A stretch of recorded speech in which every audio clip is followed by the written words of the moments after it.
Radhe Radhe everyone, जय माता दी। आज की वीडियो में मैं आपको नवरात्रि पूजा की सरल और संपूर्ण विधि बताऊंगी और साथ में ही आपके सभी प्रश्नों के उत्तर भी मिल जाएंगे। नवरात्रि के दिन सुबह सुबह स्नान आदि करने के बाद एक हम चौकी लगा लेंगे और उस पर हम लाल रंग का कोई भी कपड़ा बिछा लेंगे। कोशिश करें चौकी पूर्व दिशा की तरफ लगाएं। इसके बाद आपके पास माता रानी की फोटो अथवा कोई भी मूर्ति है उसे हम चौकी पर विराजमान कर लेंगे। तो जो भी माता रानी का आपके पास स्वरूप है उसे हम थोड़ा सा फूलों का आसन देकर चौकी पर हम विराजमान कर देंगे। इसके बाद में हमें कलश की स्थापना करनी हो तो कलश के कंठ पर हम मौली अथवा कलावा बांध देंगे। आप कलश मिट्टी का, पीतल का, तांबे का, आप कोई भी कलश ले सकते हैं। इसके बाद में कलश में हम पहले गंगा जल डालेंगे और उसके बाद हमें शुद्ध जल से कंठ तक कलश को भर देना है। इसके बाद में हम हल्दी की एक गांठ डालेंगे, सुपारी डालेंगे, एक सिक्का डालेंगे, चावल के कुछ दाने डालेंगे और फूल के पत्ते डालेंगे। अगर आपके पास साबुत हल्दी की गांठ नहीं है तो आप पिसी हुई हल्दी भी डालकर कलश को तैयार कर सकते हैं। इसके बाद में मैंने यहाँ पर आम के पत्ते ले लिए हैं। अगर आपको आम के पत्ते नहीं मिलते हैं तो आप अशोका के पत्ते भी ले सकते हैं। हमें 5-7 आम के या अशोका के पत्ते ले लेने हैं, उन पर हम तिलक कर लेंगे।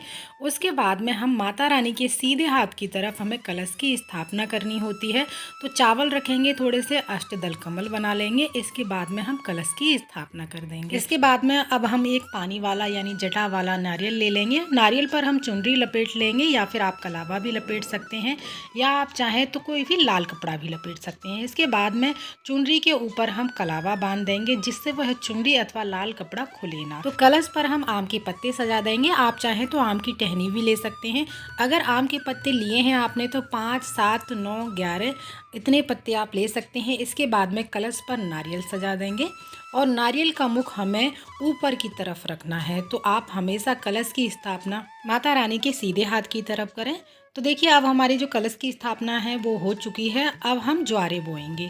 आप किसी भी बर्तन में, मिट्टी का बर्तन ले सकते हैं या कोई भी आप बर्तन ले सकते हैं। उस बर्तन को हम पात्र को अच्छे से साफ कर लेंगे। साफ करने के बाद में हमें नमी वाली यानी थोड़ी हल्की गीली मिट्टी ले लेनी है और थोड़े से हम जो रात भर हमने ज्वारे यानी जौ भिगो कर रखे हैं उन्हें थोड़े थोड़े हम फैलाते हुए इस तरह से ज्वारे बो देंगे। ऊपर हल्की सी मिट्टी डाल देंगे और इसमें जल के छींटे लगा देंगे और चौकी पर सजा देंगे।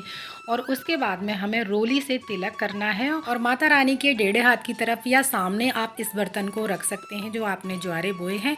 बहुत सारे लोग इसी में कलश स्थापना भी करते हैं, तो आपको जैसे भी सूटेबल लगता है आप उस प्रकार से कर सकते हैं। अगर आप ज्वारे और कलश की स्थापना एक साथ कर रहे हैं तो माता रानी के सीधे हाथ की तरफ ही हमें करना होता है और थोड़े से चावल अथवा फूल रखकर हम ज्वारों को स्थापित कर देंगे और उसके बाद में हम गणेश भगवान को विराजमान करेंगे। तो आपके घर के मंदिर में जो भी गणेश भगवान की आप प्रतिदिन पूजा अर्चना करते हैं उन्हीं हम गणेश भगवान को या गणेश भगवान की जो भी मूर्ति है उसे हम चौकी पर विराजमान कर लेंगे। अगर आप नवग्रह की पूजा करते हैं तो आप इस तरह से नवग्रह की स्थापना भी कर सकते हैं। कुछ लोग नवग्रह बनाते हैं नवरात्रों में और कुछ लोग नवग्रह नहीं बनाते हैं। अगर आप नवग्रह की स्थापना नहीं करना चाहते हैं तो आप इसको स्किप कर सकते हैं। तो इस तरह से चावलों की हम 9 जगह 9 ढेरी बना लेंगे। थोड़े थोड़े से चावल रखकर उसके ऊपर हम सुपारी रख देंगे और इस तरह से नवरात्रि के दिन सुबह सुबह चौकी लगा लेंगे। स्थापना के बाद में किसी भी चीज को हमें हिलाना नहीं है और रोजाना यानी प्रतिदिन हमें इसी चौकी के पास पूजा बैठकर करनी होती है। तो नवरात्रि के पहले दिन हमें इसी तरह से चौकी पर स्थापना करनी होती है। तो सभी को अब हम स्नान ध्यान करा देंगे यानी जल के छींटे लगाते हुए हम यहाँ पर शुद्धिकरण कर लेंगे। और अगर आप यहाँ पर अखंड ज्योत जलाना चाहते हैं तो आप यहाँ पर अखंड ज्योत जला सकते हैं। तो मैं यहाँ पर सिंपल दिया जला दूंगी। अगर आप अखंड ज्योत जला रहे हैं लेकिन आपको फिर भी आरती के लिए एक अलग से दिया जलाना होगा तो हम देसी घी का दिया जला देंगे। इसके बाद में अब हम सभी को वस्तु स्वरूपी कलावा समर्पित कर देंगे। माता रानी को चुनरी उड़ा देंगे और नवग्रह को हम सभी को कलावा समर्पित कर देंगे। इसके बाद में सभी को रोली से तिलक करेंगे। कलश पर पूर्ण स्वास्तिक बना देंगे। नवग्रह को सूखी रोली से तिलक करेंगे जिससे वो हिले ना। इसके बाद में सभी को हम फूल समर्पित कर देंगे।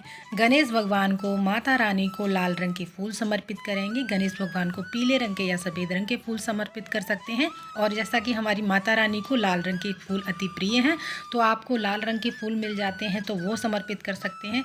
इसके बाद माता रानी को हम श्रृंगार का सामान समर्पित करेंगे। आप चाहें तो माता रानी को 16 श्रृंगार भी समर्पित कर सकते हैं, या 5, 7, 9, 11 आपके पास जितनी भी चीज़ें हैं आप उतनी चीज़ें समर्पित कर सकते हैं। सभी को अक्षत समर्पित करेंगे यहाँ पर तिलक पर। तो माता रानी को पहले दिन पान समर्पित किया जाता है।